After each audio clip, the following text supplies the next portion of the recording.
How are you guys doing? Hey Rage, hey Pseudo, hey Howling God, hey Pookie. Let me get some titles put in here.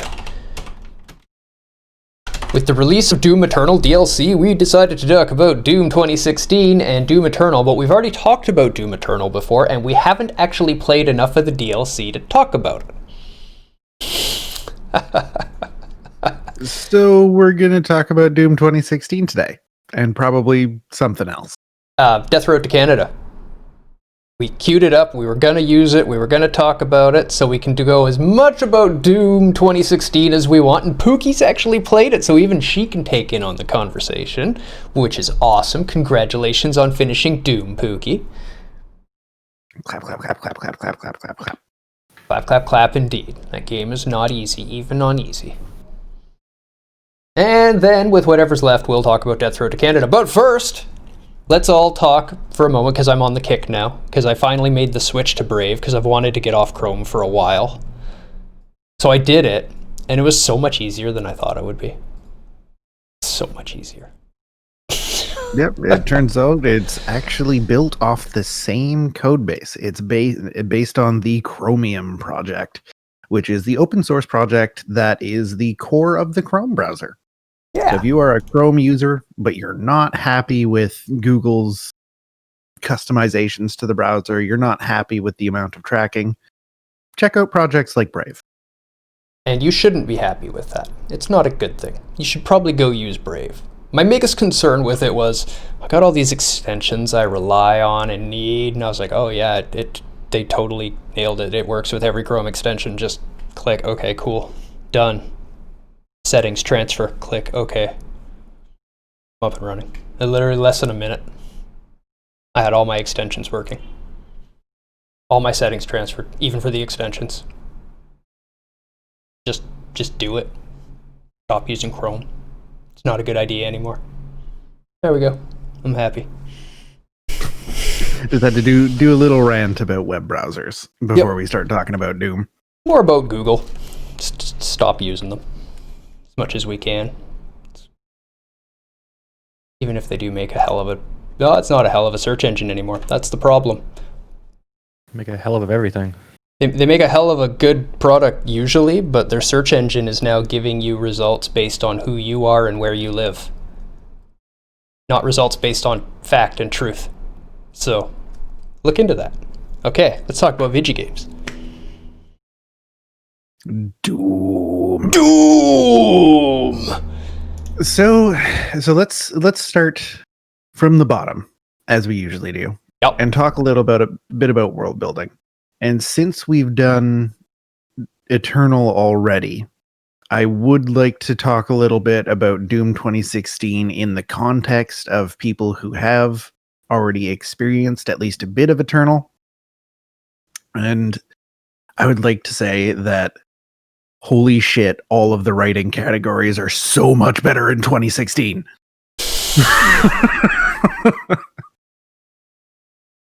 Like I really enjoyed the world building in 2016. I thought it was done a lot better. They were a lot more constrained with what they were trying to do. They weren't trying to bring in all of the different Doom fan things and the official comic book and all sorts of weird Doom lore. They just made a Doom game, and it worked really well. Yep, you were just a Doom Slayer. There's no backstory, you're just the Doom Slayer and you're chasing hell. There's a backstory of what they've done, which is the typical evil corporation. Oh yeah, there's nothing unique. It's like Evil Corporation XY14-9 Wayland Yutani type. Like it's there's nothing special about this. But Doom isn't... Well, I mean, the game's not about world building, but does that mean it's a good world building? I would say it's okay. I would definitely say it's okay. I'd agree with okay. It didn't jar the experience at all. I mean, No.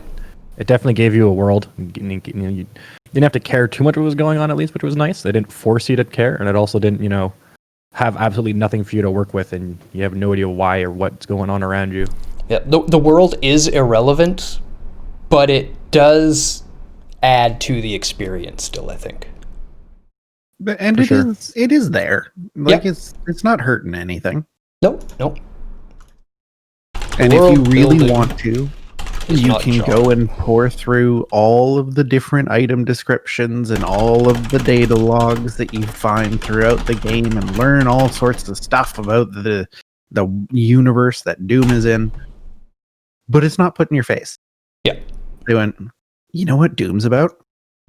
Shooting demons. Rip and tear. Rip and then- tear. And then you do that for like 20 hours and it's great. I did wish there were a bit more Mars element. What do you How mean by so? Mars element?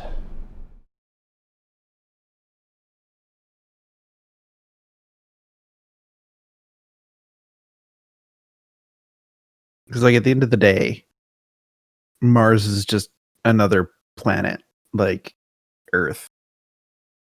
Just remember lots of the time. So you just level design. You wish you were out in the Mars landscape more fighting the demons rather than always in facilities.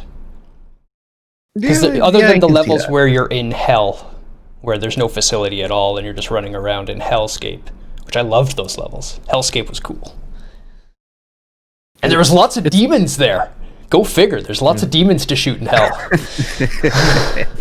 Remember the game starts off, like, of course, in Mars, and you're outside quite a bit at the start, Yep. jumping around those platforms. And it was pretty cool to see. And then I do agree it would be nice if that was flushed out a little bit more. But I understand it was probably at least easier for them at the time, given the tech and the quality they wanted, to have those like constrained hallways. It's a lot easier to, level design wise as well as for quality of assets. But it's nicer to see in the subsequent sequel that we do have, these larger, more open spaces that they allowed us to run around in. So there's a word that I think is very important, and we'll talk about this more later too. Demon is an offensive term. Let's call them mortally challenged. There's a word that I think was missed here, and is very important to the design of Doom 2016 from a gameplay perspective, and it's arena. Nobody has brought up the word arena yet. It's an arena full of enemies with a couple enemies in a corridor sprinkled between them, and then an arena full of enemies. Yep. And the arenas are designed in such a way that they can get a little repetitive, and I do think they did a much better job in Eternal. But like, it is what it is. It's an enclosed area for you to fight things. At the heart of it, it's meant to be a box with you and a bunch of demons. That's what the original gameplay was. That's kind of what they've held true to through most of them. I like it. It delivers what you expect from Doom. And that's the important part. So characters. I was enthralled with Samuel Hayden. I think Samuel Hayden himself as a character was standout in Doom 2016, but I do not give a single solitary fuck about any of the other characters. I like Doomslayer. I like Doomslayer before they gave him a backstory. That's why we're talking 2016. I like Doomslayer. Yeah. But I like hard 'cause Doomslayer because he has no story. Silent but angry. Yeah, just rip and tear demons, and I think for that reason the Literally characters are too angry to die. The characters are okay for that reason. Yeah. Samuel Hayden in 2016 was standout. I think it was written incredibly well. There's a lot of depth to that character. I wish they used him better in Eternal. I really didn't care about any of the characters that much. Doom Guy didn't need a face. Agreed. Big agree. Hey, board, welcome.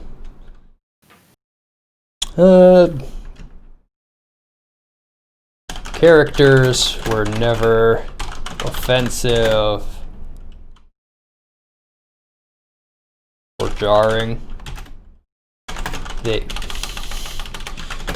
We never cared about most of them. Almost forgot but about the they show did board. not detract from the gameplay. Yeah, Terraria will do that. He's fallen into a pit of tar. Yep, it will suck up all of your time. Also, S. Hayden's bid for hell better be in the next game. Oh, that's the hinted at. So Nariel and I have some theories about Hayden's motivations, but it's hinted at in the Eternal DLC that I have not played yet, and I've been meaning to. So overall, Storyline okay? Yeah, overall storyline I would definitely say is okay. It's serviceable. Yeah. There's a lot more going on under the surface that isn't initially presented to the player, but it's also a Doom game, so you never think to look for it. Story never feels wrong or gets in the way. They definitely don't shove it in your face at all or slow down gameplay to put in story. It was, it was there for those who wanted, and if they wanted some substance that was there, but at least it wasn't, forced into you with multiple back-to-back cutscenes. It didn't interrupt the action too much. Yeah, that was another weird thing with Eternal. It's just the voiced cutscenes where people talk to the Doomslayer. It's not in engine. In the ship too, kind of pulls you out when they try to start adding some lore, and it's not action all the time. It's like, okay, I don't mind the break too much, but it felt kind of a bit jarring after getting used to 2016. Yeah. Performance, good. Performance good. It does. Yep. It was incredible. Game runs real id good. Tech is fantastic. id Tech always sets the bar. Yeah, you guys are happy with that. That's all it needs to say. No disagreement there. Animation good. Yep. Rip and tear. Demons were fantastic. Glory kills were amazing and fast. Did not detract from the action due to their speed. One could say that the Cacodemon animations were a little lame, but what are you gonna do with a Cacodemon? It's a floating ball. I thought they did a grand job with it, especially glory kills with it, pulling the eye off and shoving it in its mouth and stuff like that. Hilarious. The Cacodemon is actually the lackluster enemy in Doom 2016, in my opinion. You've got 2 glory kills that you can do on it, and it's a floating ball. But I mean, the history of Doom, you gotta have the Cacodemons in there. I think they did as good as you possibly can with that demon. It's just there's not a lot to work with. Only one I can think of now to add one would be to pop it like a balloon. That'd be pretty good. Boop, a loud popping noise and gut confetti everywhere. Maybe a little yay. That's basically what they've added to Eternal, right? With the shotgun or the grenade shell in the mouth from the shotgun. Yep. They do kind of just pop like little meat balloons, it's just wonderful. It also took one of the most feared enemies of 2016 and made it one of the easiest enemies in Eternal. They will still kill you real quick if you're not looking at them. Anything in that game will kill you real quick if you're not looking at them, though. Yeah, fair. I didn't say the easiest. I said one of. After the really tiny, worthless enemies, they're basically the easiest larger enemy.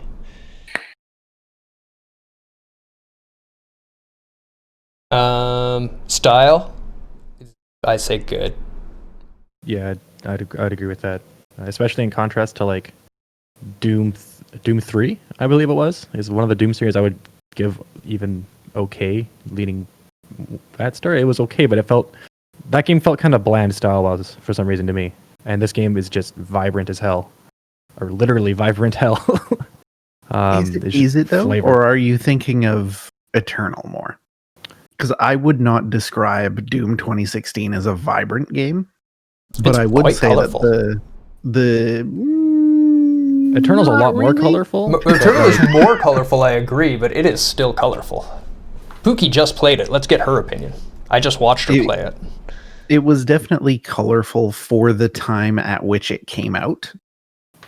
But like going back and playing it again after Eternal, it's very red. Like it's just red and gray. There's green.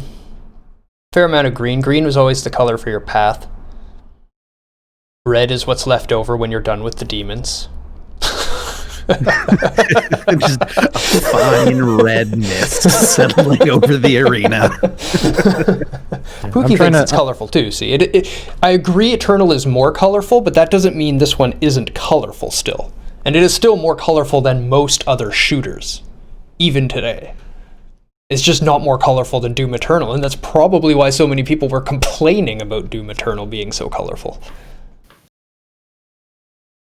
It was consistent as well, at least throughout the whole experience. Yes, it was very consistent. That is one of the highlights, despite the very disparate environments.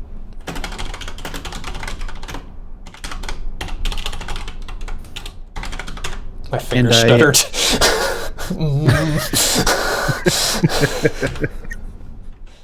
And I would say that I personally enjoyed the visual style of Doom 2016 more than Eternal.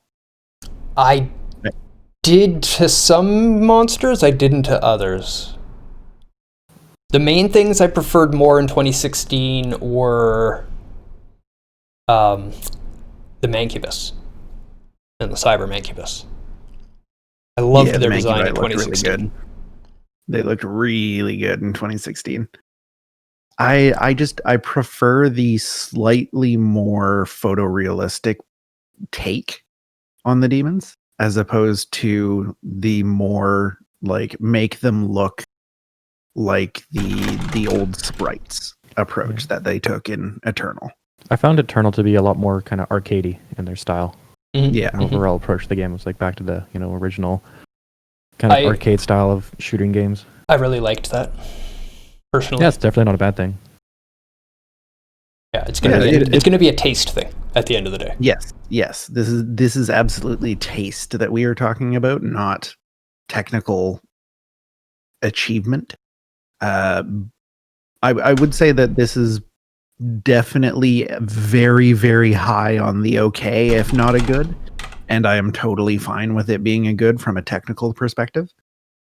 But like just taste wise, the stylization of 2016 does it for me a little better than Eternal. I think they're both good style, and which one you're going to prefer is just going to be opinion from that point. Yeah. I don't think they can be compared beyond they're both good. Yeah, that's why we use that system. Right? Yeah. 2016 is a lot more grittier of an experience. And then Eternal, of course, is a lot faster and arcadey, so it would make sense that they would, change the style a bit to match that arcadey feel. It would be kind of weird to be playing Doom 2016 levels and design with the Doom Eternal controls if you're zooming around super fast all the time, but everything else around you is kind of, dark, gritty, and serious. Then it would clash a little bit. So I understand why they kind of changed it up when they changed up the gameplay style. I can see that. For I can sure. see that. Valid points.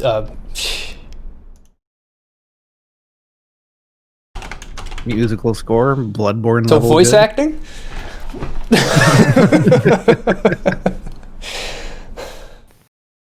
Voice acting, I really enjoyed. There's not too many characters. I think they're voiced well. The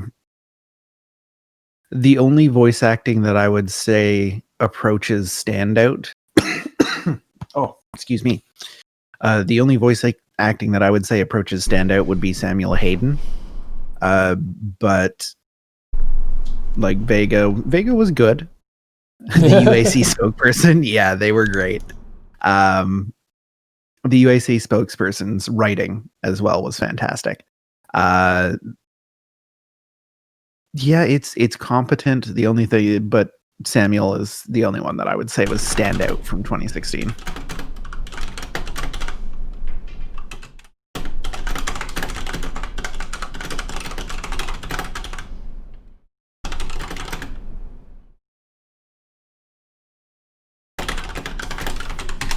Fair? Yeah, I'd say so. I'd say that's an accurate summation. Vega was like the Google GPS voice. Intentionally so, I think. I think so. Vega was my favorite. Sound effects were good, though. Oh yeah, they were great. Shotgun sounds so good. Rip and Tear sounds so good. Oh, the bass shotgun in 2016, not quite as good sounding as most of the other weapons, in my opinion. But like, still sounds super good. Super shotgun.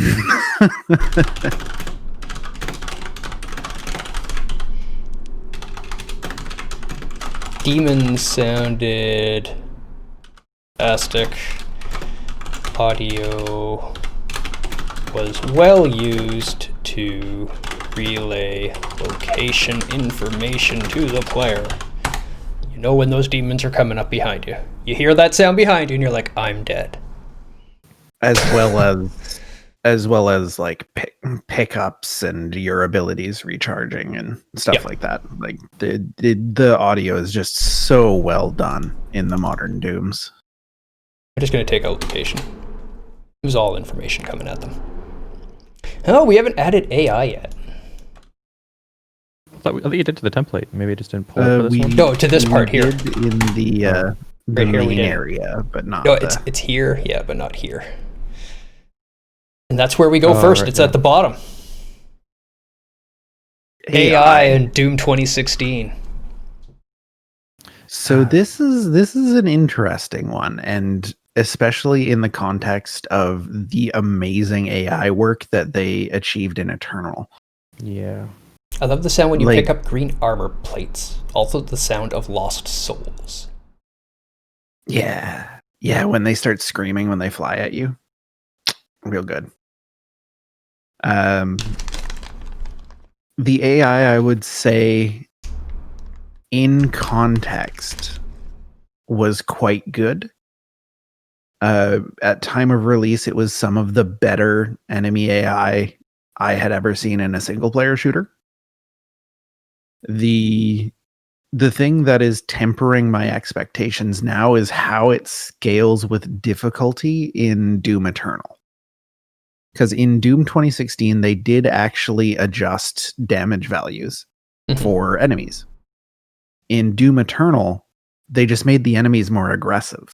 Well, they're still more aggressive. Change any numbers. They're still more aggressive as well in 2016, and I think they still modified the AI well between difficulties.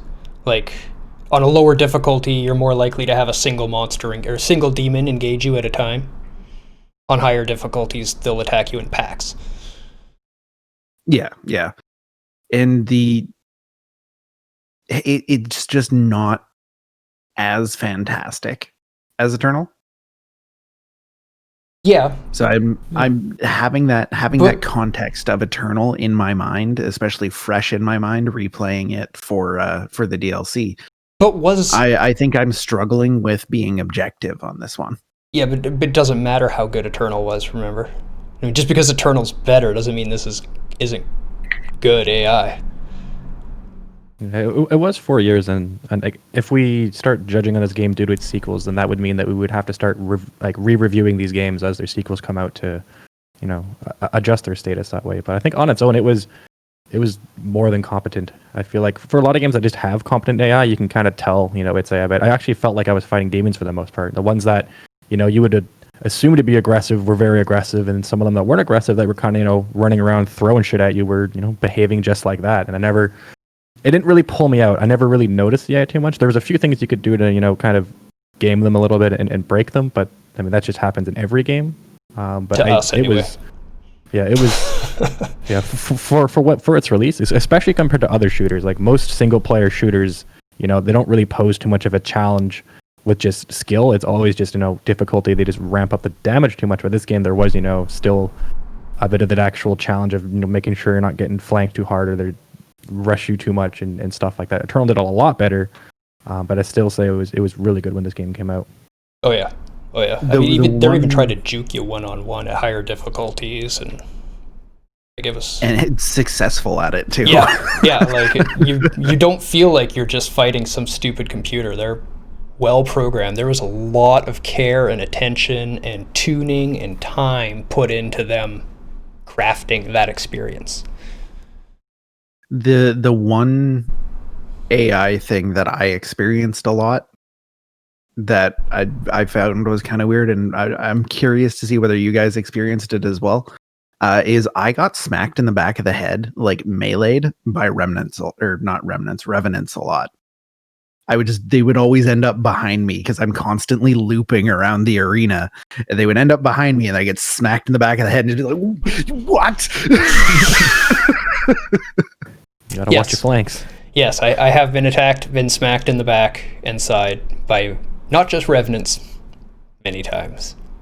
But like revenants are the ones that you would expect to hang back, shoot their rockets. They've got built-in rocket launchers, but no, they'll run up and hit you in the back of the head. They don't usually have built-in rocket launchers in my games. Oh wait, that's Eternal, right? They did in 2016. I'm used to Eternal so much, I almost forget at times. I agree, it's sometimes hard to give it a good when you know what Eternal did, because you're like, wow. They could have done that, but no, they probably couldn't have done that at that time. They probably didn't have the technology to do that at the time. My favorite term that I think has been said is so far when Pseudo was talking about it, when he said he felt like he was fighting demons. I think that puts it well. And that's a great metric for AI. I don't feel like I'm fighting some script in a computer. I feel like I'm fighting a demon. Yeah, and I would say that's accurate. Like, especially the Hell Knights, the Barons of Hell. Like, they're there to mess you up, man. They're gonna do it. Yeah, I still appreciate the monsters still had their own kind of like distinct attack personality. It wasn't just everyone had the same kind of goals. It was like they had personalities. You could, if there was a silhouette test for just behavior, you could pass that. Where you could identify them by just how they were coming at you and how they were behaving, rather than a lot of shooter games where it's just like the enemies are kind of just skins, but they all kind of just do the same thing to you. I'm going to call them strategies. Attack strategies, I think, gets the point across.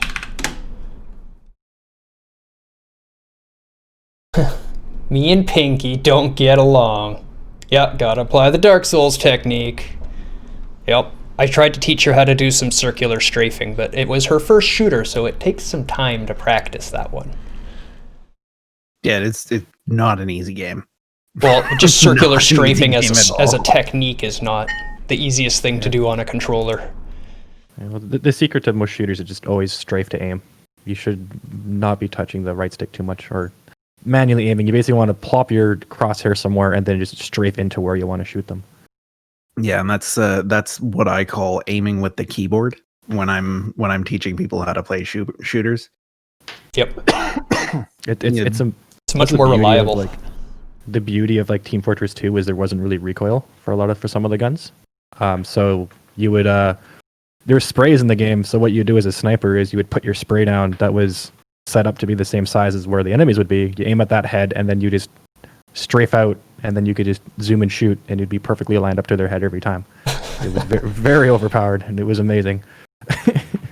Same with you can jump and then crouch, and if you had it calibrated already, you would already be aiming at their head. So even if they were already scoped in where you're going to pop out, they couldn't pre-fire you because you would jump out, they'd shoot you in the foot, and then you could land and shoot them in the head.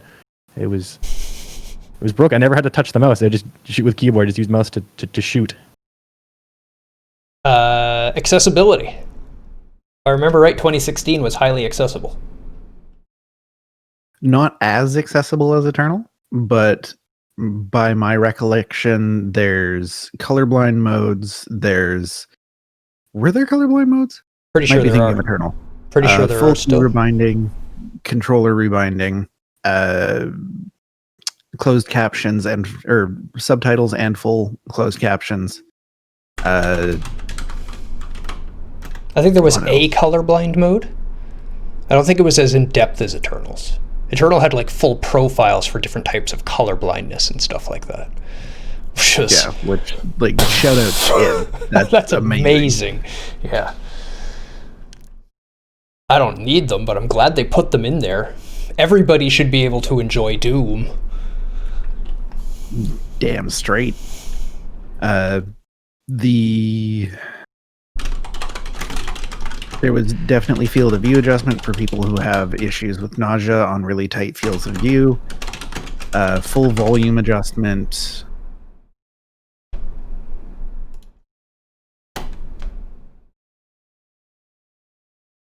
I'm going to put colorblind mode until somebody corrects me. I'm watching a video on it right now, and they support it. They support it well. And the cool thing about it is that just the enemy designs, they always have some sort of lighting effect in the center of them. So even if like for certain colorblinds, if you won't be able to distinguish it from like the background too much, you can still at least identify enemies by this bright light that's on them, which is really nice. Cool. So there's colorblind mode, you say, and they've designed the enemies so that if you're colorblind and not using colorblind mode, you should still be able to recognize them, which is above and beyond. Yeah, it's just good character design at least, so that there's a contrasting color somewhere in the center of their body, so they can identify them out from like the walls and stuff like that. Very, very cool character design. Nice. We touch. love it around here. Yeah. Hey, let's be fair, okay? It's not that we love id. We love any company that goes above and beyond in their care and attention to their game. It just happens to do that. All the time. Quite regularly. Mostly all the time. Mechanics. I can't give it anything but a good. Yeah. The only mild annoyance with the mechanics is the interact button is also the punch button, so I punch the upgrade drones all the time. That's not a bad thing at all. That's my favorite thing about it. I'm like, Doom guy! Yep, that's his reaction. Okay, now we can use it. That's how I thought every time, just like when you try to use the health. That is Doom guy. It was just good RP. It is definitely accurate in context. All mechanics are geared towards delivering uninterrupted action.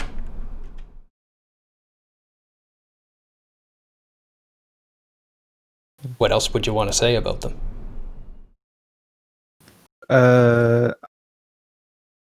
I would like to call out that ammo stores, the upgrades seemed a little unnecessary because you're just so strong. The ammo upgrades or the weapon upgrades? The weapon upgrades and the character upgrades, honestly. Like I agree with the character upgrades. I love the weapon upgrades. They made it fun and gave you something to work towards. Which weapon upgrades are we talking about? Are we talking about the ones that you buy with the tokens? Buy weapon upgrades with tokens? Oh, those ones. Yeah, the Praetor tokens are the weapon upgrade points, not the Praetor tokens. Yeah. I remember what you're talking about. Yeah, I like that too. Maybe took away from the action time a little bit, but I loved the way the upgrades worked, and I liked the customization of the weapon. I liked that they were there. I loved the attachments. Yeah. I didn't find the attachment upgrades very interesting, and by about halfway through my first playthrough, I had all of the upgrades that I wanted, and I was just like, okay, I've got weapon points. I might as well spend them. I do like that they included basically a minor skill check for the final ability on each weapon. Only in Eternal. Was it? Wasn't there a challenge in 2016 as well? Nope. I'm sure Pookie just played it and had to do certain things. Not by my recollection. My recollection of 2016 was that you just buy the abilities and then you have them. And then there was like get X amounts of headshots for another bonus thing on the final level. Yeah. No. You buy the first two, and then the third one you have to do something to get. In Eternal, yes. Okay. In 2016, you buy the first two, you buy the final, and then if you complete the challenge, you get like a little nice to have at the end of it. Okay. That's still basically the same thing, but yeah. There's still a little skill check for a final upgrade for it.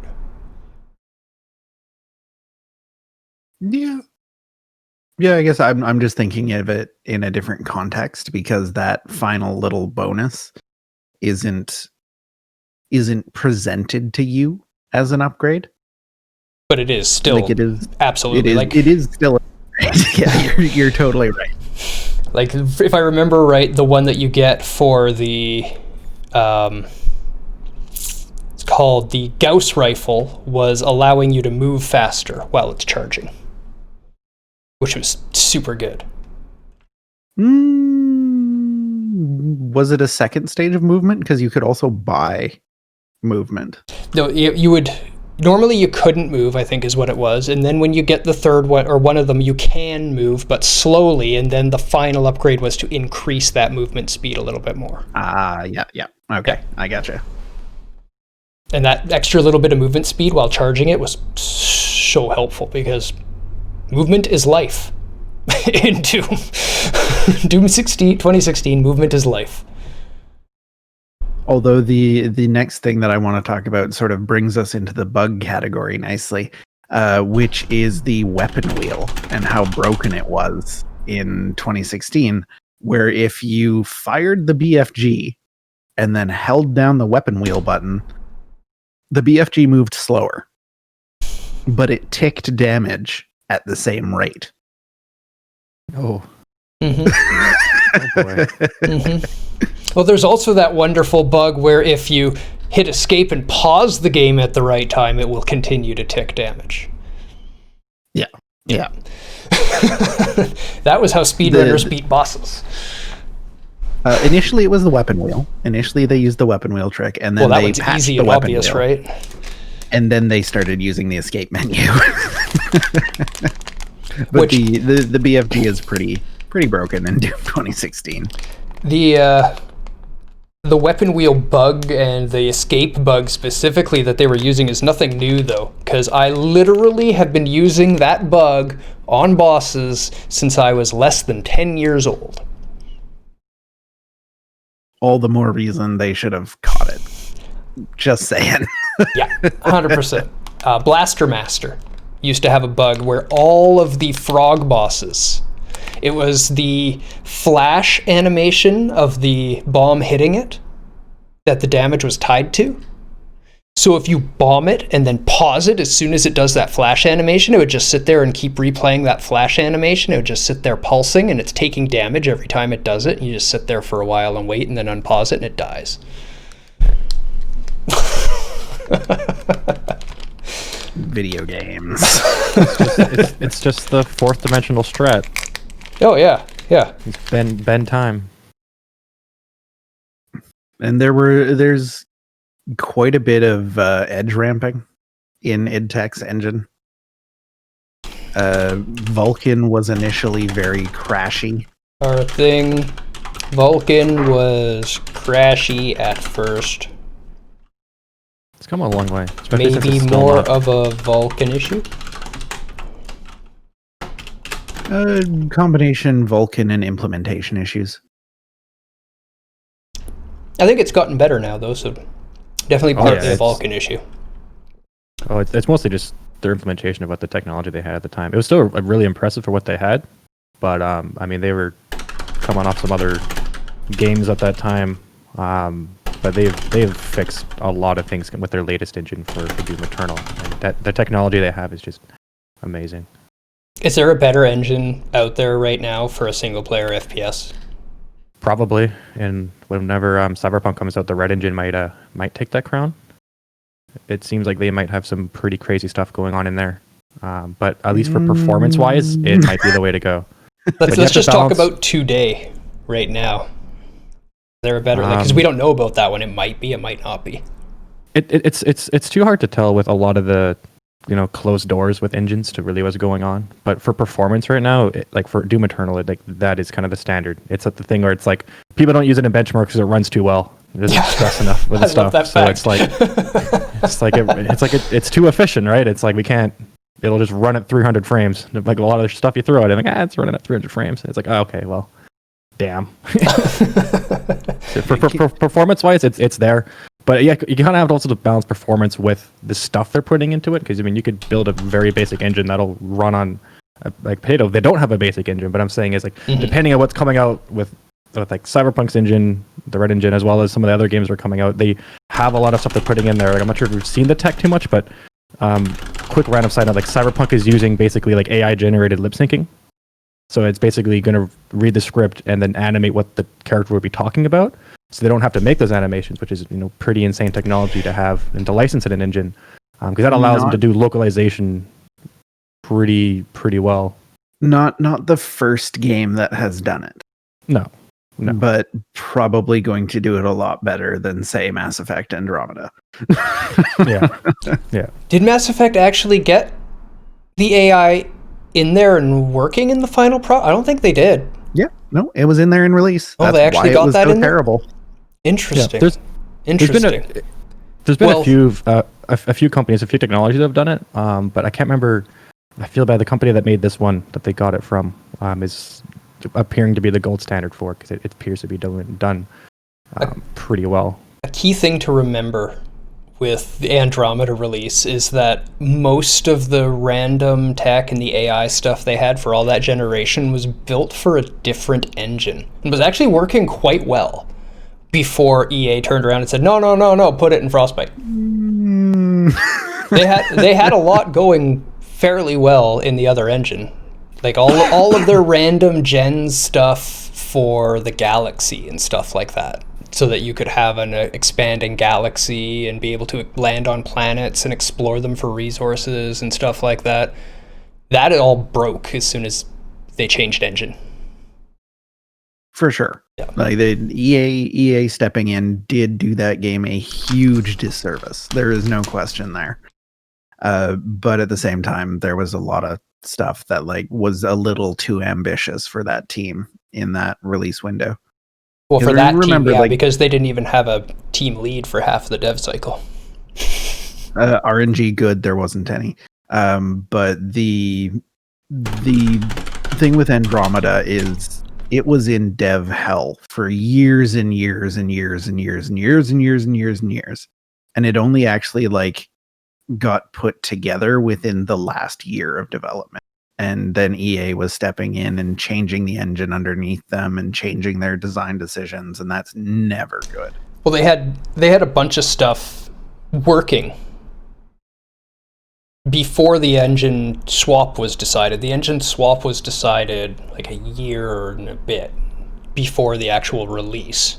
And they spent the first 6 months trying to make all their tech that they had built work in the new engine.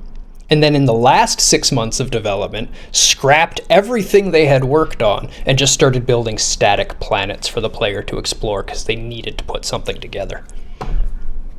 That was the death of the game right there.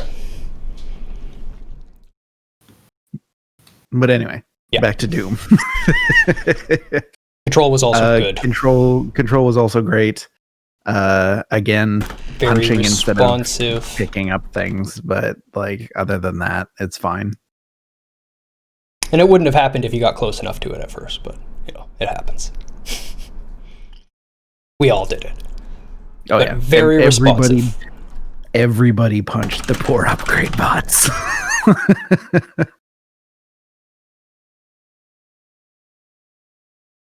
Very responsive, fast, and accurate. There was specifically on PC, there's very, very little interfering with your mouse, which is super important for such a fast-paced shooter.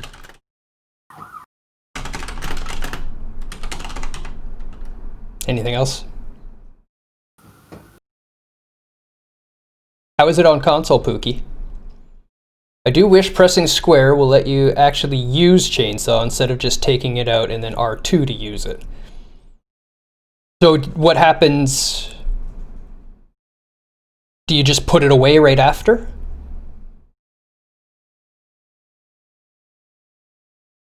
I'm imagining a system. Yeah. I'm imagining Pookie wanting a system much more like in Eternal, where you just have a chainsaw button rather than pressing whatever the chainsaw button is, pulling it out and going that one.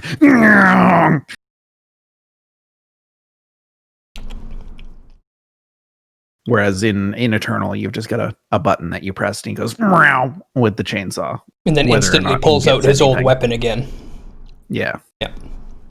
That's what I was saying. What would she want it? How would she want it to behave and respond? Do you hit the button and then if nothing's there, you just pull out your old weapon again? And because what I used to do with the chainsaw is like, I want to kill a couple things, and I'd pull it out and I'd run around like, now I feel better, and I'll put it away.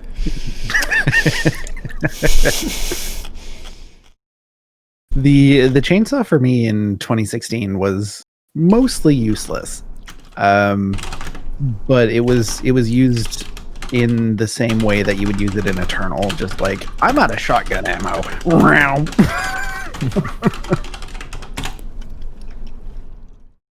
I included it as a point. Some people would prefer a chainsaw button to a chainsaw weapon.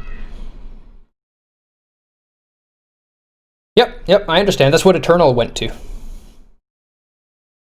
I've been meaning to try Eternal with a controller, because I feel like that'd be very overwhelming. Same with the sword. Same idea. You just pull it out and swing it and put it away. You should you pull out the sword and you hold it in Eternal. Yes, right. I remember walking around clicking at things. Yeah. But Pseudo, if you want to see somebody play the Doom games with a controller, you should check out Val's channel. He plays them on PS4, and it's frankly impressive. Yeah. I watched a bit of the stream for that too, and it's just like, I wanted to try because I want to feel like how overwhelming it is to have. Because I'm used to keyboard, there's a lot of buttons you can push, but like felt like combinations for controller, as well as just being able to turn fast, and then you can't do that on console. It's like get surrounded so easy. Yep. It makes me wonder how they adjusted the enemy AI in the console versions, if at all. Because without the ability to just turn on a dime like you can on PC, you do have to really adjust how the enemies are going to attack. Yeah, like I'd have to redo my entire playstyle, because like most of that I was just in the air sniping things with the rifle for the most part. Like I'd launch in, shoot off the rockets of the whatever the hell, I can never remember names, but I'd go and try to pick off as much as I can before getting in close to a lot of the stuff. But like I feel like I couldn't do that with a controller or a console, even though I'm pretty good at aiming with them. It's just that like I don't have enough time to snap between the targets that fast. I wonder if we can get some actual proof that the AI is different from console to PC. Because my uncle tries to play it with a controller on a PC, and it really doesn't work out well for him.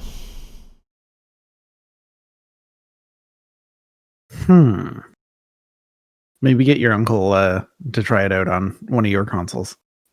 Maybe we'll have to lend him the PS4. Well, I'm planning on buying him a PS5 when they come out. So, well, you and Pookie could play the same level at the same time, and you could, maybe record it and just see how the AI is behaving, and see if there's any, noticeable differences that way. If you notice that you're being flanked more on PC than you would be on console. We play very differently, though. Super Shotgun real good in Doom 2016. Yes. So we can talk a little bit about the Doom Eternal expansion, because we played like the first level, basically, or the first little bit of the first level. Have you played it at all, Pseudo? The first level. I have not. I have been in school hell, and I didn't want to throw more on my to playlist. I understand. I would just binge it, and I have midterms. So maybe after midterms, but then Cyberpunk comes out, and I'm like, time. Where's Sorry, time? Eternal. Cyberpunk.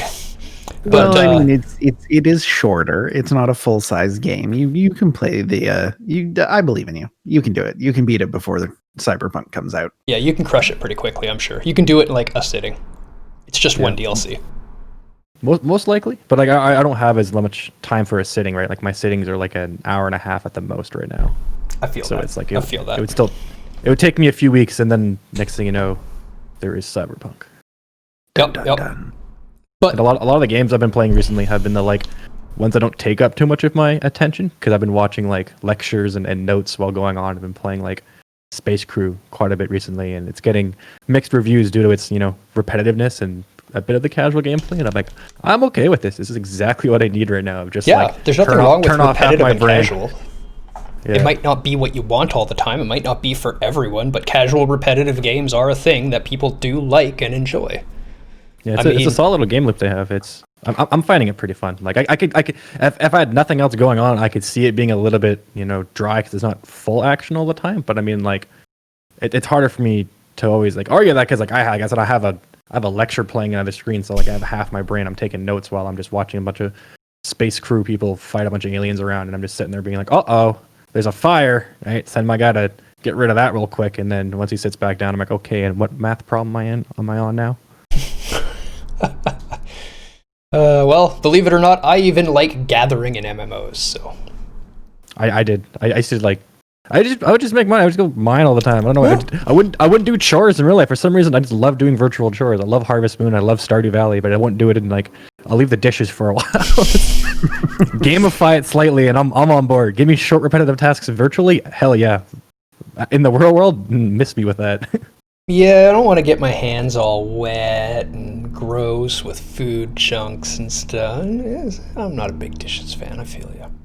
So before we end, Pookie has given me the okay to show off her latest picture, Ooh. which is slightly relevant to what we're talking about.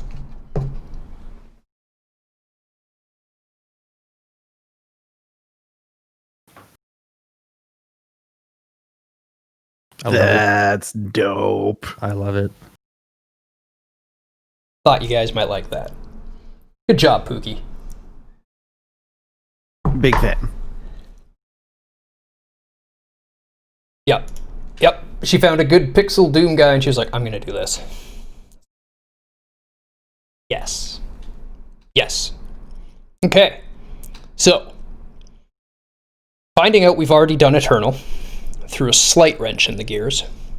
Oh, right, we were gonna say, do play the Eternal expansion, because it is hard as hell and fantastic and perfect, and doesn't take any shot or doesn't pull any punches with you. It just, as soon as you start playing it, you're like, oh yes, this is where Eternal left off. Oh right, this is what the final stages of Eternal felt like. Yes, instantly right back into it. No downtime. If you liked Eternal, play it.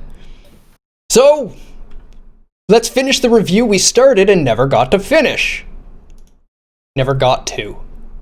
We were like, we can do 3. We did 2. I kept thinking we did this, but I keep thinking of Broforce. Yeah, I know. We were planning to do. Turns out that's not the same game. Everyone was like, oh, they're such small games. You can do Broforce and Deathroad in an hour. No. I have a lot to talk about with these games. I absolutely love these games. Yeah, there is a lot to talk about them. They're way deeper than they seem. There's a lot more to them. Especially Deathroad. There's a lot to that game. Which I guess I'll talk about quite a bit in this, that you won't really see too much in your first playthrough. Speak of the devil. Yeah. Val with the host. Just talking about giving a shout out to Val, and Val just pops in, sitting there. Somebody's talking about me. Host. He knows. He knew anyway. Does he still know? We'll never know. Because he's late to the party. Okay. Go ahead, Pseudo. Would you like to start with the world building? Or do you want to just gush about the game for a little bit, period?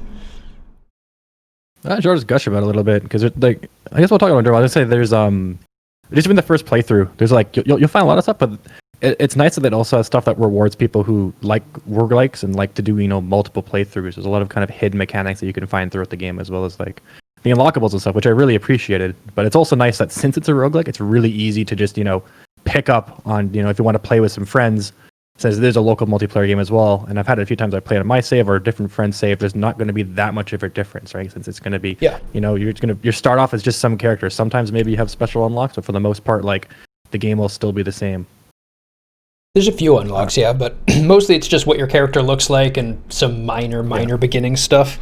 99% of the time, that first character is dead halfway through the game anyway, and you're some random character.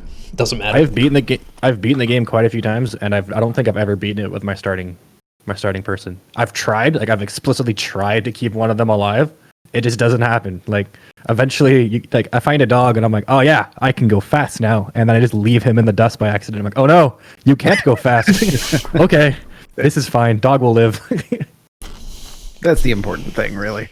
Yeah, it's nice because I think originally, in one of the original patches of the game,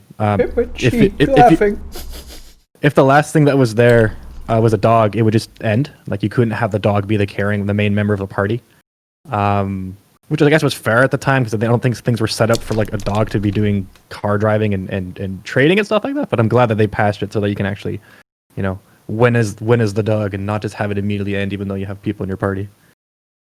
I fully won as the dog. Yeah, it is the best. It is the best. It is the dogs are OP. Really clipped myself. That sucks. I hate that. Yeah. I have a bad habit of it swelling, and then I just keep doing it, and it just keeps. Pretty sure worse. everyone does that. Yeah, I've got a little lump in there now. A little divot. But yeah, world building. As much as I love this game, I mean, it is like there is some depth, but not a whole lot that's there compared to other titles. That's kind of just what happens with a lot of indies. But I would say okay.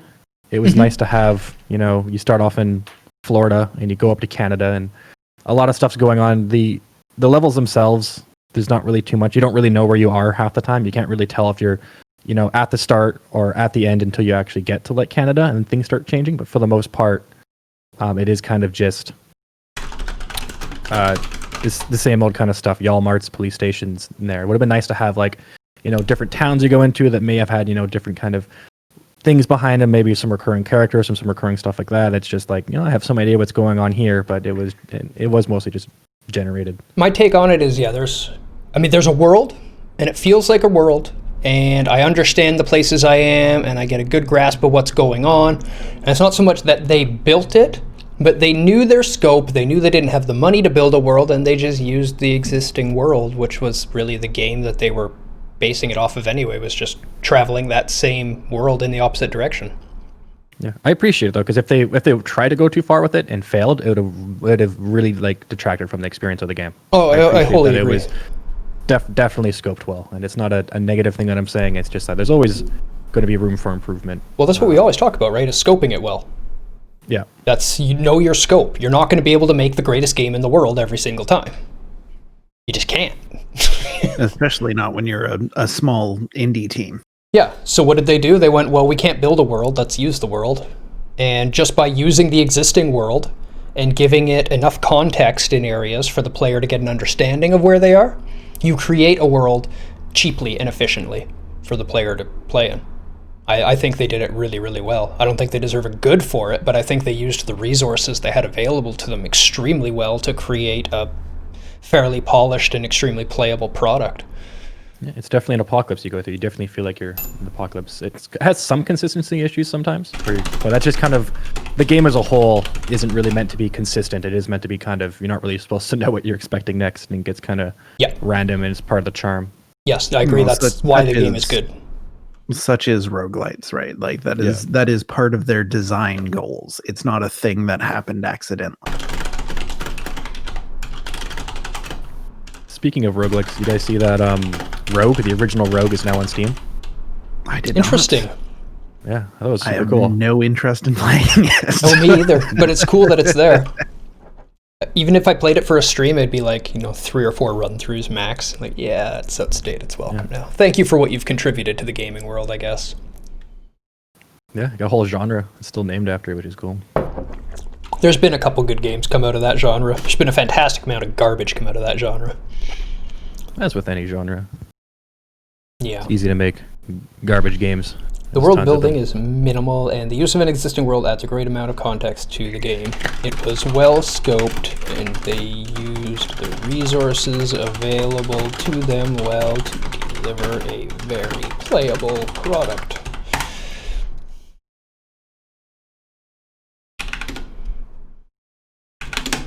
There we go. Characters. As much as I love all the characters, there unfortunately isn't a whole lot of depth to most of them, so I'd lean more towards an okay. I'm with you. Okay. I really appreciate the diversity they had there, and just like how creative some of those people were, and even there's a lot of external context characters. There's still a lot, and this is unfortunately one of the things where the more you play, you'll find more of them. Like my favorite character, I can never remember names. It's a gnome riding a battle rat, and it's just the battle rodent, and it's just hilarious. I think his name's Nomi. Yeah, it's Nomi. Nomi on the battle rodent.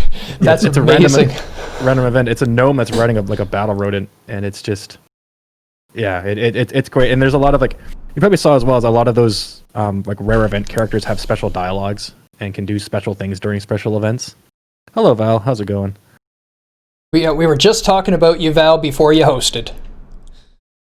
We were doing a review of Doom 2016, and we were talking about how if anybody wants to see those types of games played on console, that your channel is a good place to go, and that you are quite impressive with the controller, sir. I could not controller like that.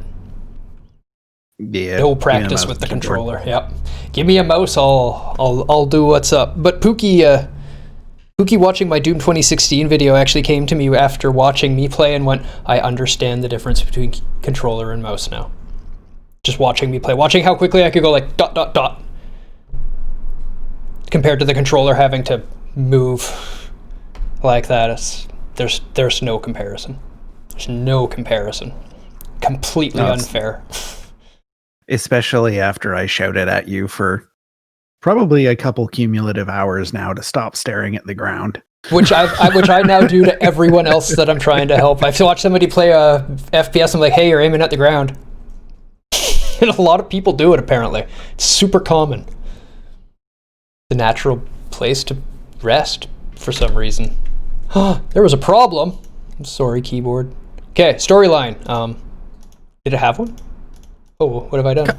Kind of. It was a very basic one. I mean, you're trying to get to Canada. There was a little bit of, subplots added in there of things that are going on in the trader camps that you would see, or, the different areas you'd be going through for like the Yalmar or the police station. You'd run into those rare event characters that would be doing something if you're trying to save the cop, or maybe you're trying to buy the super buff person's machete, I think it was, or battle axe. I think you recruit someone. I remember you did in one of your playthroughs. You can recruit them for a bit.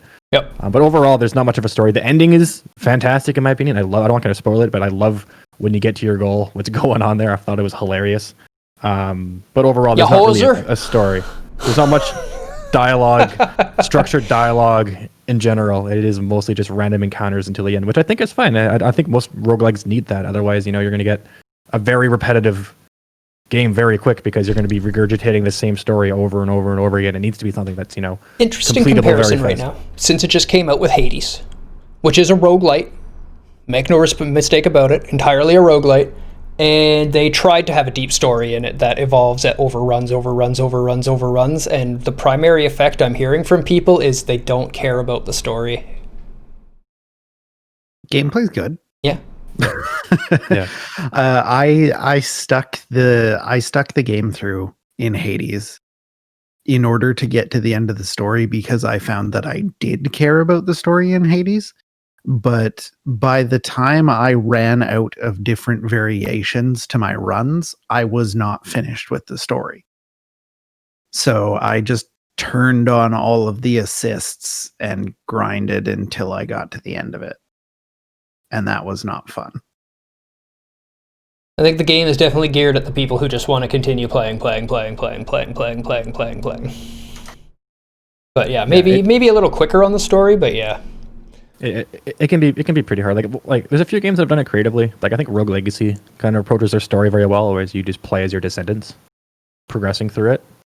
But overall, it's going to be pretty hard to have. Like, it's different players are going to have different, experiences. If someone's dying a lot, that story is going to get very old unless you're Unless the story somehow is incorporated in the random generation of the levels as well, but that is very hard to do on a consistent basis. Mm-hmm.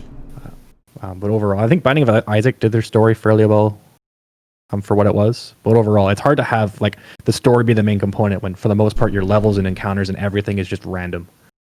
Yeah, and I think Hades did do a good job of it as well. They followed a little closer to the Binding of Isaac sort of paradigm, but then also went a little deeper on the story and tried to get you involved with the characters more.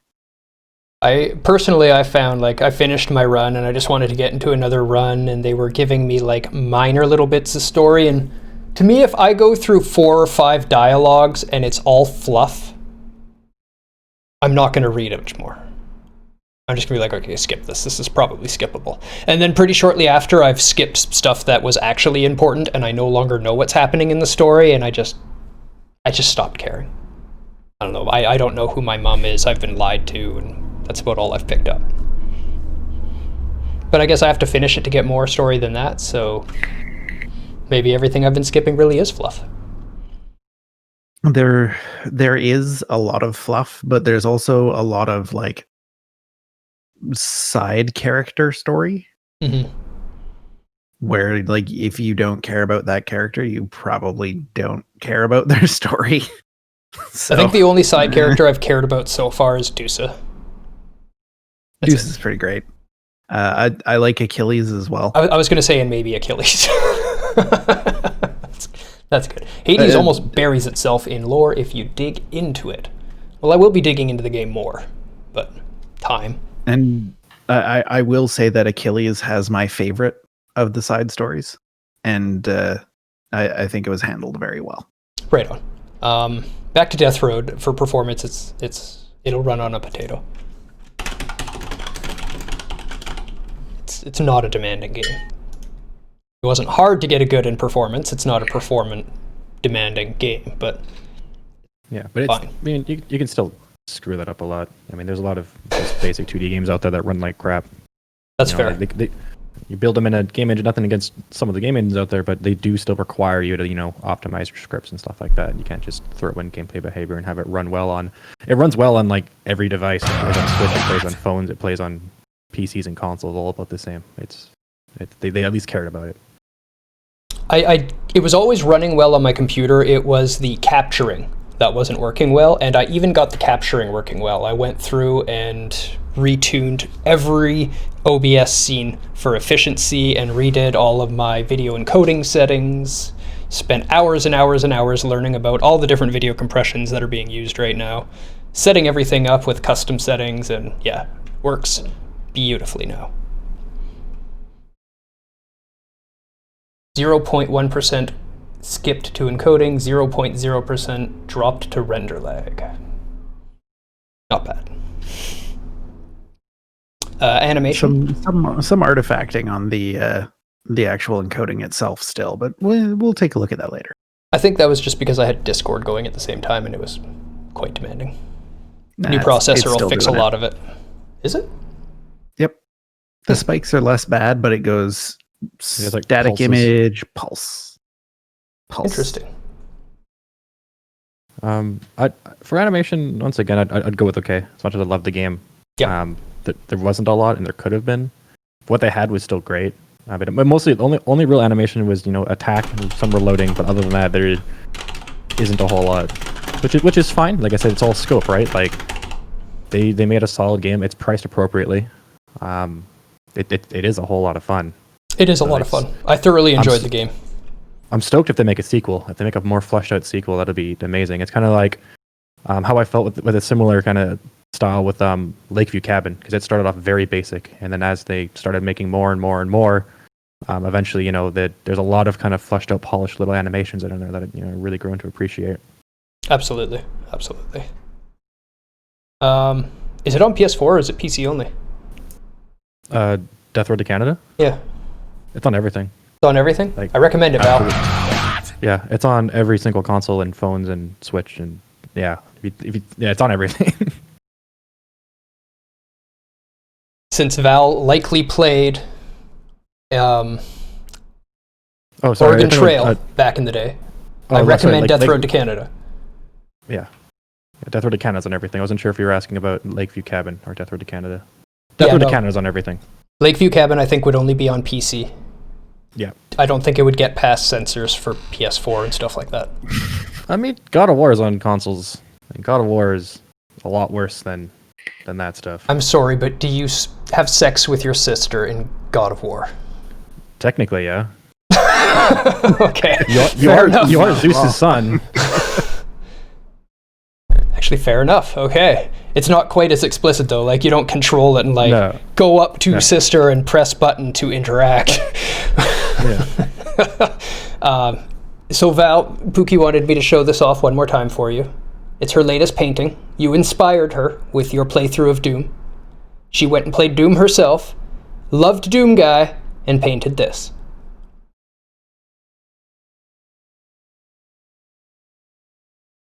So thank you, Val. Oh, you know what I didn't do? I didn't do this. Here you go, have a spoopy background for a moment. Spooky. Oh, I need to check on the new Resident Evil game. Yeah. I'm being patient. I'm waiting. 2021. Okay. I will wait. Wait for the Resident Evil game, you mean? Yeah, I can't remember if an official release date was announced yet or not. Style. I think it deserves a good in style, personally. I loved it. I'd say there are some consistency issues, but I think those are planned because it is just wild, and it's supposed to be wild, and everything is supposed to be random and chaotic. But I do love how they committed to that 8-bit, pixelated look, and at least for characters and enemy-wise, everyone, at least on that respect, is similar enough, and it does have a whole lot of charm. Style is consistent, though flamboyant at times.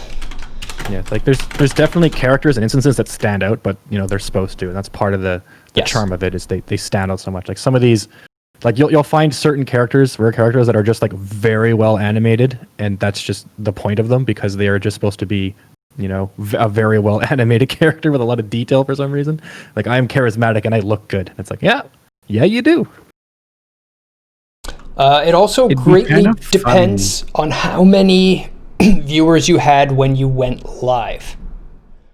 I've had a lot of success, and CarTube has had a lot of success with, if you don't have quality options at the very beginning when 2 or 3 people show up, kill the stream and start it again right there.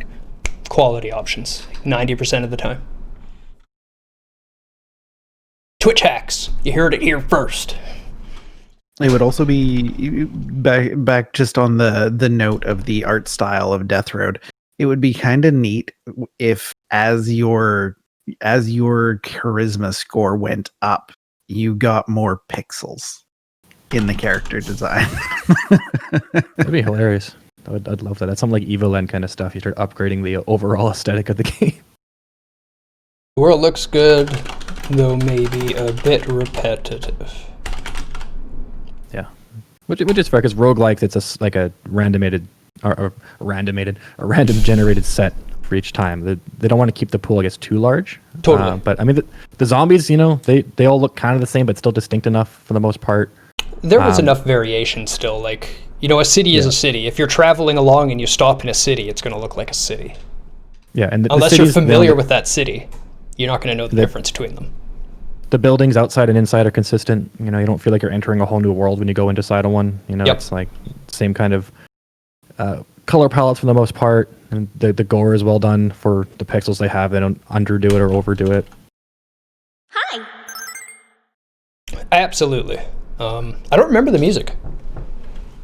I liked the music. It's very chiptone, but at times it not really fit the gameplay. A lot of times they don't really, match it. It's just kind of the background music will always play, and it's not always the most appropriate times. But I mean, it was okay. Sometimes it would kind of pull you because it's like I kind of remember that actually.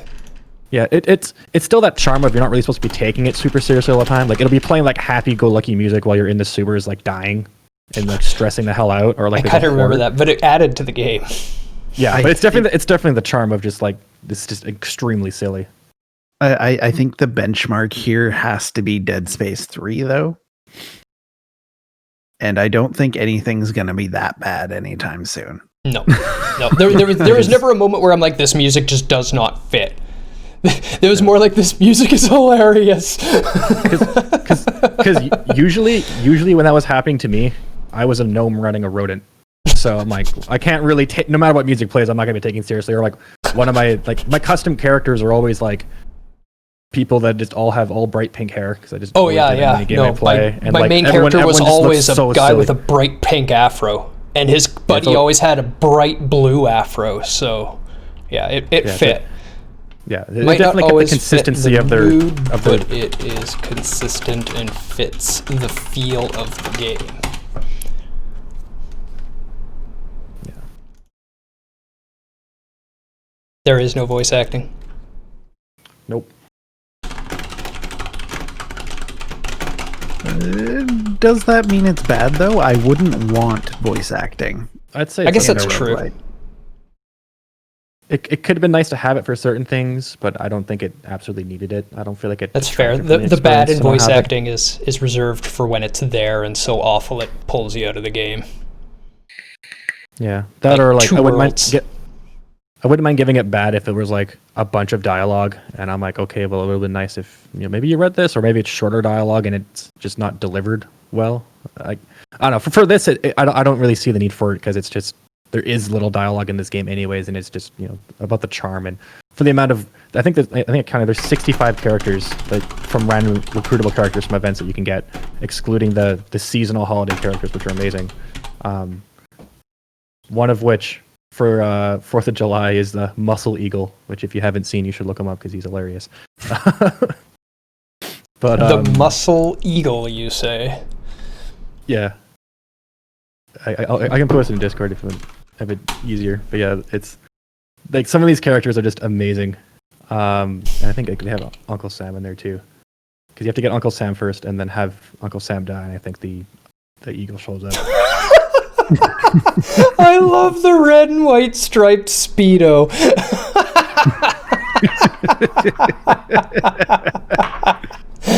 Oh my. Upon encounter, Uncle Sam's death. Caw! Upon death, thanks a lot, Obama. Caw!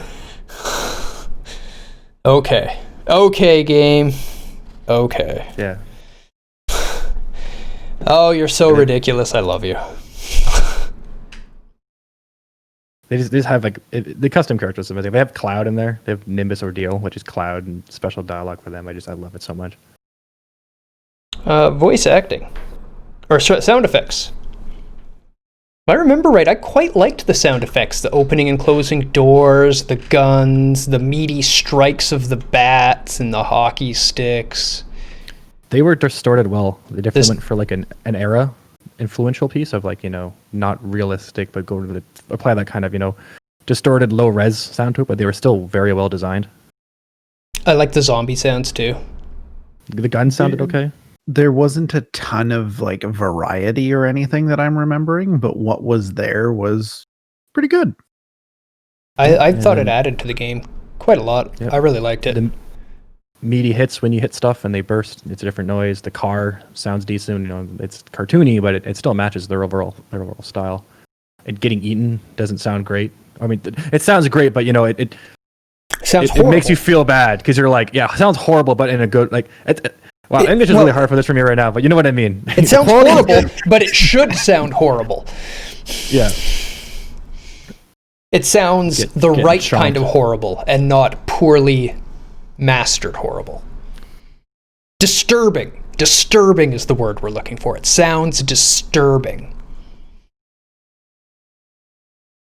Yes? Yes. Okay. But are we on a good then? I'm on a good. Yep.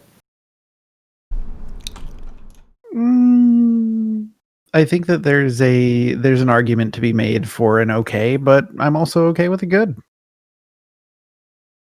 Just the stylization of the audio was done so well. Yeah, I think just for the style they had, it would have been quite difficult for them to like. They could add the variance, but I think just even I appreciate that they took the time to polish the audio they had rather than having to have more of subpar audio rather than having a few of great audio.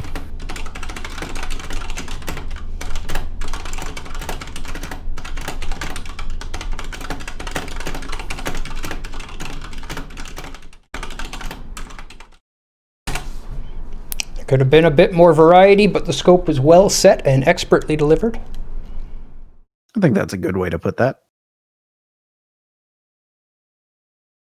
I don't think there's any accessibility to the game. I think there might be like controller rebind. I don't know if there's anything for colorblind mode, and the game is pretty colorful, so I think that's kind of a kind of an issue not there. the greatest. Yeah. But No it's, you know, closed captioning either. I mean, you can read the words, but you won't hear the zombies and stuff coming. There's some like GURs, but they're on-screen GURs, and by the time they're on screen, I mean you see them. So yeah, it's just how it is sometimes with indies. I can't give them a pass because they're an indie, but you know, hopefully, eventually the tools will be out there that it makes it a lot easier to add accessibility. If you cannot play the big game push. the way it is, then it will not be playable. And like items and stuff like that are going to be hard to to know what they are, and there's so few pixels that the color is the only thing that can really help you, and it's not like they're contrasted enough to really be able to identify them for the most part.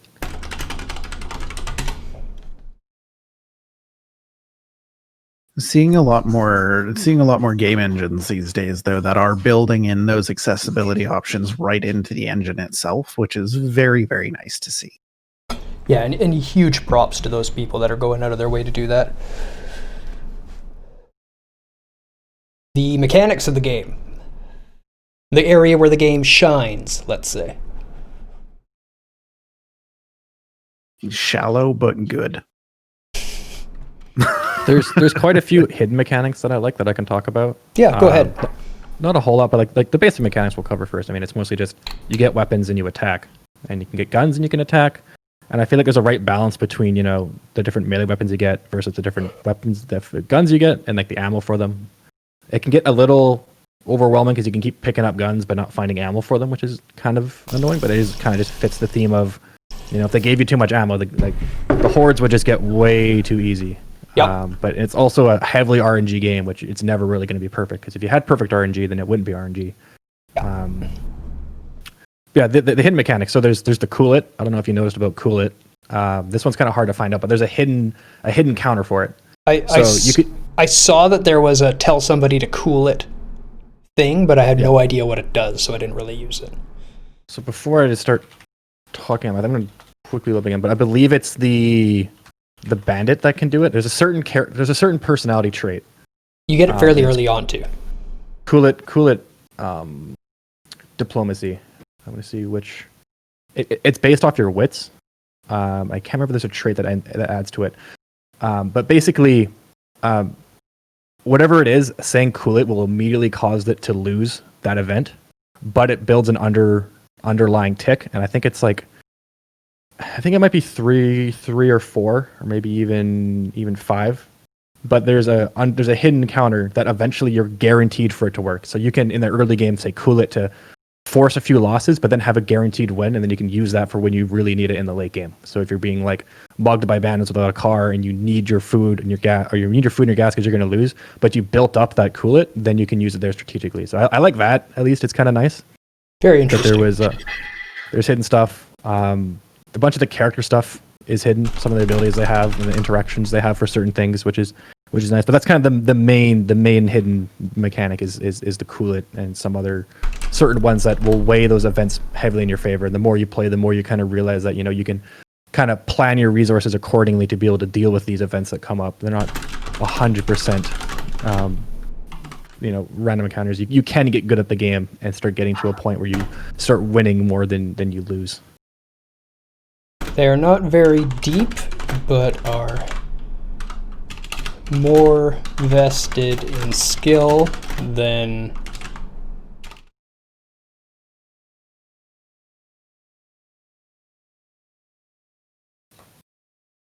initially seem.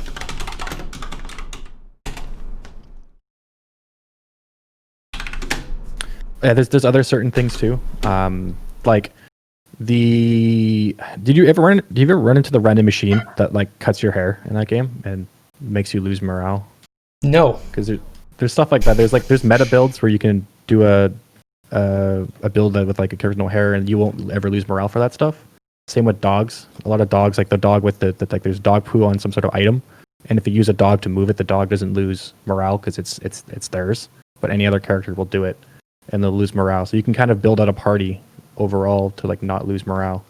I do remember the having to touch something with dog poo on it, and I didn't have a dog at the time. Aw, Howling God just lost morale. Oh no. Quick, eat some food. That raises morale. Tasty food. But the mechanics were good. They didn't need to be deep. Yeah, especially if it's replayability, you want just kind of a basic game loop that you can kind of just dive into without having too much. Because if there was too much depth to it, depending on how they added it, I appreciate there's a lot of traits that you can unlock and you can upgrade your experience. So if you want to put in the time, it will change. But I don't want to have a game where you're working towards something and you finally unlock like an ability or something in the later game and then you just die and you're like, okay, well now I can't do that. At least you have the same kind of abilities all the way out to the end, so you can just kind of master them. Yeah, I agree. If it was too much of a build up the character and they become super powerful as they build, then characters would be less of a disposable resource. Where in the game, you're really just like there are straight up times where I'm like, okay, you can die now. Yeah, which it should be for this game, which it really should be, because there's certain games where like if they're this hard and you get to the point where you get too attached to characters, then it becomes a frustrating mechanic rather than just like because it still sucks to lose a character. Yeah. But in certain other games you play, like that's one big issue they have with Space Group and playing. It's a similar kind of game where your characters are permadeath and they level up. So like, let's say right now I have almost level 10 everything. If my ship gets blown up and I lose everyone, even though I'm halfway through the campaign, I'm back to, low level characters. And that's not a fun mechanic to, have to level them back up. It would be fine if I could, continue off with the traits I have, which is nice what Deathroad Canada does, is the traits are separate from the characters. You can assign them to them when you create them. Doesn't matter if they die that run, you can still, they will withhold throughout. Yep. Which I think is a neat way to handle a trait system. Like most roguelites would just assign you traits when you start, and then that would just be how you are. But giving you the flexibility of being able to assign your traits to a particular character means that you've got that little measure more control, and it can get you more invested in the run. Yep. And like we were talking about, that investment is only worth the first quarter to third of your run typically. But it gets you started. It does get you started. Once you started, you want to finish it. Yep, exactly. exactly. Which is really nice from a roguelike design standpoint, because that's a big issue with a lot of roguelikes, is that, especially in games like Binding, as much as I love it, sometimes you'll just start with a bad RNG, and you're kind of like, well, my last run I started with this build, and I started off really well and then kind of went there. So the starting of all these games is always so hard because you can't have control of the traits, but it's nice that they let you have a say in your start.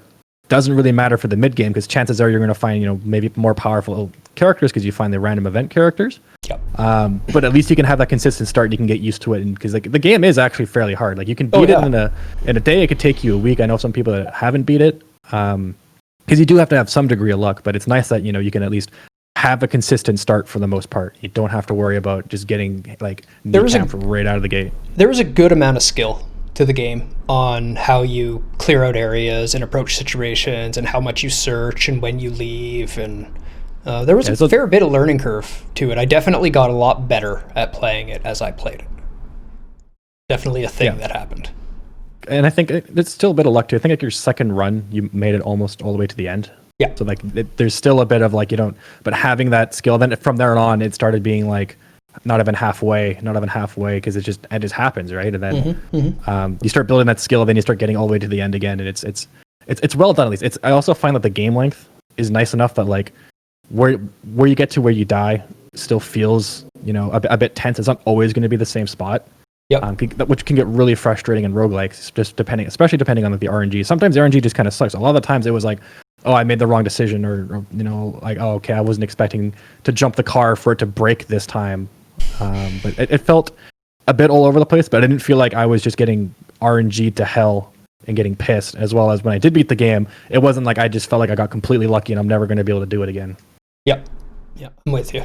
And it was kind of fun as I did those first few playthroughs over and over and over again that, you know, like I chose this option last time, it worked for me. Hey, it worked again. Hey, it worked again. Then suddenly, oh, that was bad.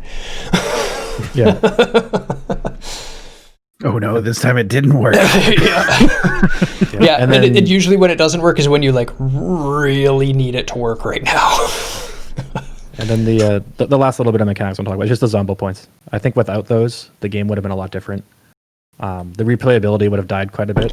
Even though the Zombo points don't help you a whole lot to beat the game, they do. It still it takes away the punishment of dying for the most part. No, they help quite a bit because they unlock things that you're going to see more often as well. Then too. A bit, but you can beat the game without with just knowing the game and the skill. You can beat it without all the end game traits because for the most part you're gonna be playing characters that don't have them. So those really just kind of help you for the start. But my point is like you can make it through, and then there's still nice to have that positivity on a punishment of failure, because the punishment of failure is pretty high for most compared to most games. That it makes you replay the entire game. But it's nice that they still give you, hey, you know, you got, here's your participation points. Here you go. Thank you.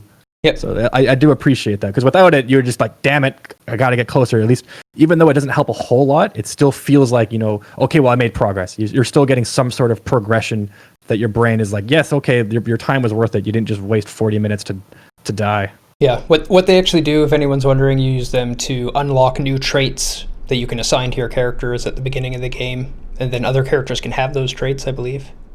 I don't think you can encounter the characters before you unlock those traits, can you? You can. You can? Okay. They're you rare. can also, they're just rare. You can also, after you've unlocked the trait, you then start upgrading the trait, so that all characters with that trait get an additional bonus from the trait.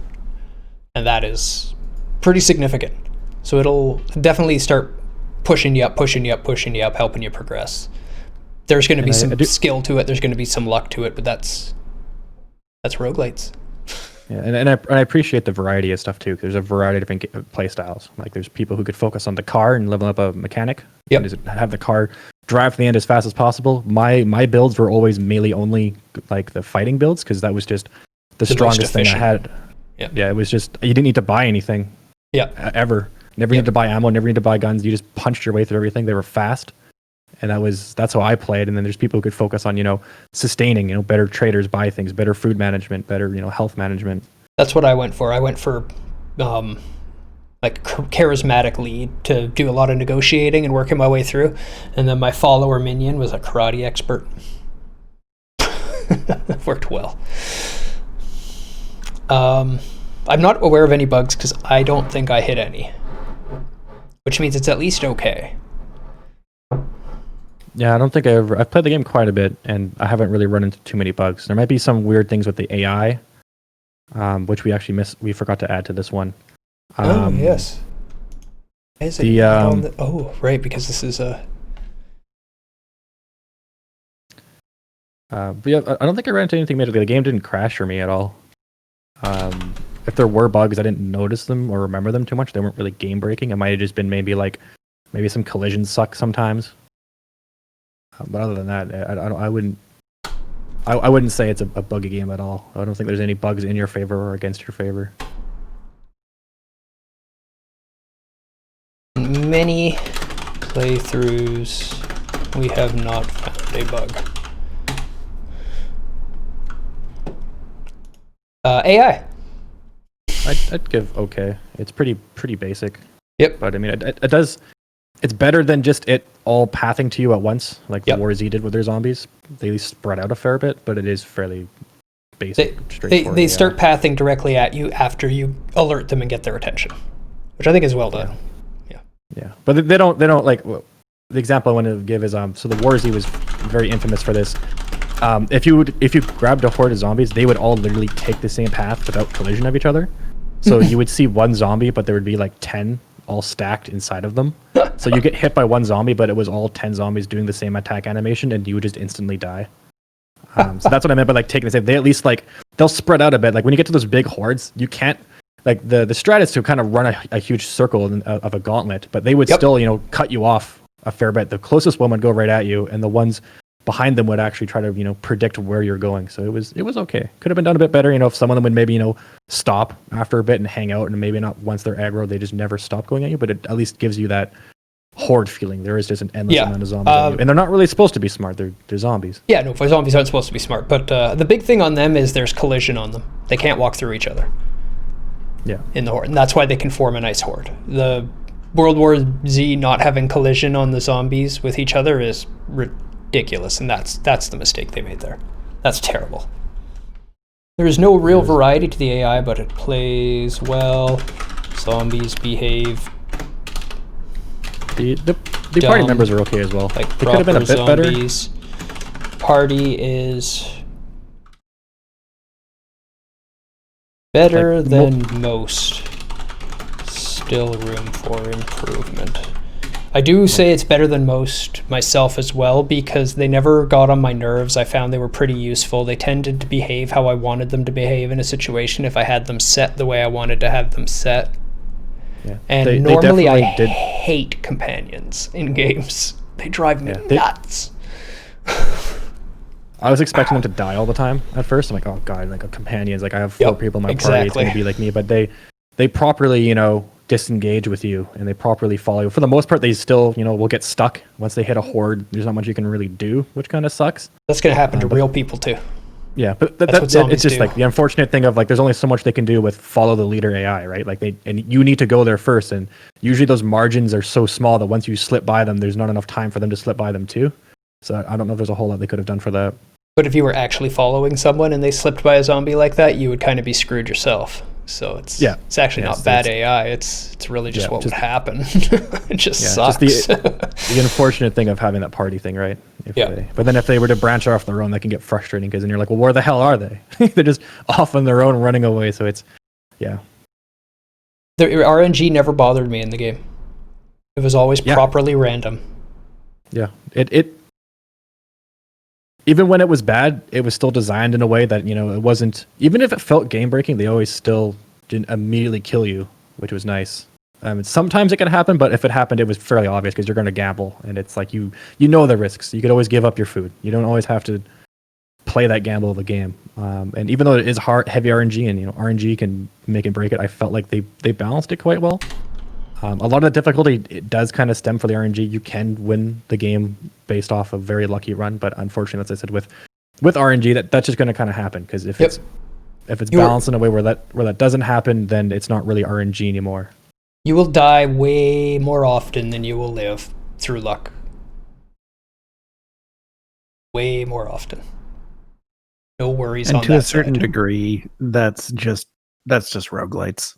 That's just how they are. Yeah. Yeah. But it was perfectly done.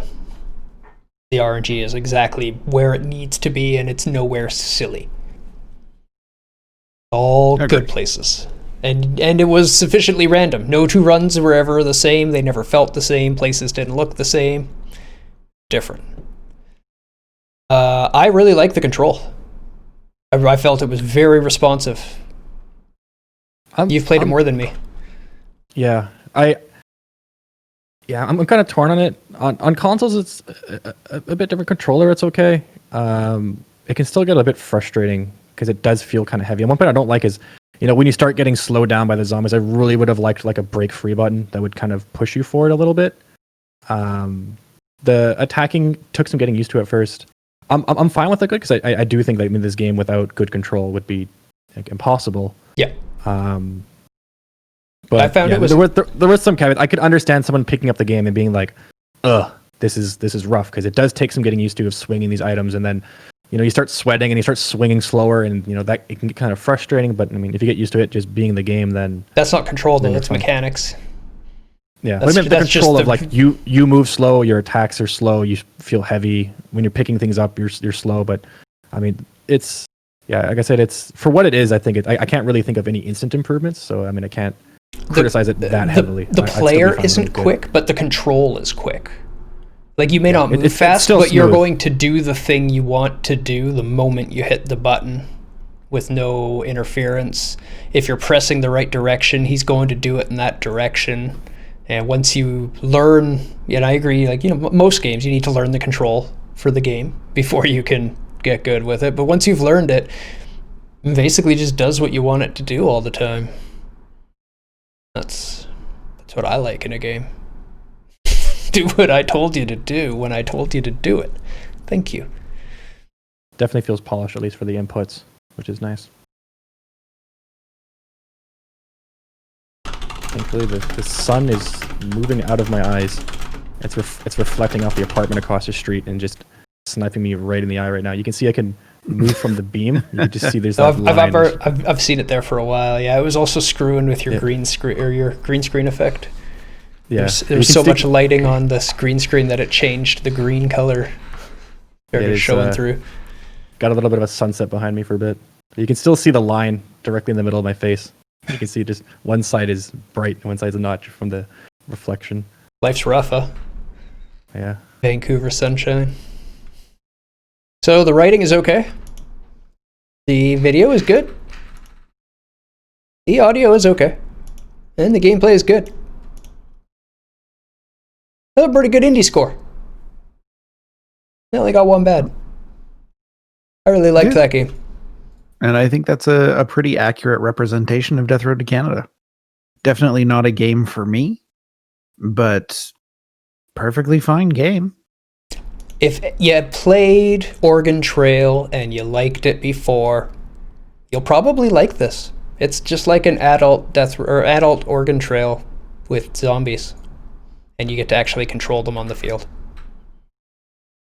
It's a lot of fun, and you can play it with your friends.